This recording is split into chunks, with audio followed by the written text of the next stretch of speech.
partie. Mais le lendemain, maintenant, le physique maintenant se passait. Oui. Et les gens voyaient. Jacques, il y a un endroit qui a les arbres. Je vais toujours dire, faites très attention des arbres, des pierres que vous voyez un peu de partout. Dans les chefferies, dans les villages, ce sont des portes d'entrée et des portes de sortie.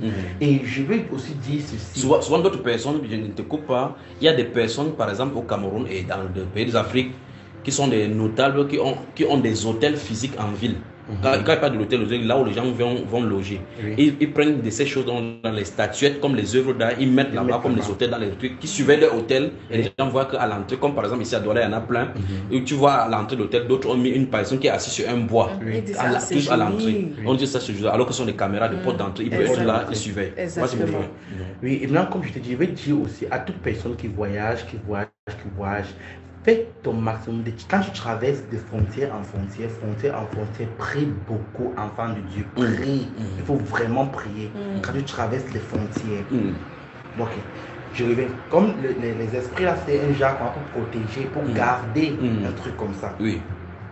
Maintenant, le lendemain, tout se passe physique. Il y a un endroit maintenant là que. C'est après 2 ans. L'endroit là, on laisse les herbes pousser là-bas. Les herbes poussent on ne coupe pas. Maintenant, le même jour de la cérémonie, le même jour là, on défriche, on déracine les herbes parce que ça devient la terre. Tout, il n'y a même plus aucune herbe. Et il doit pleuvoir. La personne doit être debout. Il doit pleuvoir. C'est là maintenant que tu vois que mon grand peut venir s'asseoir comme ça, on vise le fusil, ça n'entre pas sur lui. On vise le fusil sur lui, on tire sur lui, ça n'entre pas sur lui. Ton grand-père, oui, que tu portes notre oui. On tire le fusil, les notables, tu vois, c'est là que le chef. Pour démontrer leur puissance. Oui, bien sûr. Maintenant, la fois que j'ai assisté, parce qu'il j'ai assisté ça physiquement une fois, la seule fois que quand le chef a pris par s'asseoir, c'était pas lui qui était assis là-bas, c'était moi, parce que j'avais appris l'autorité. C'était moi qui étais assis là-bas.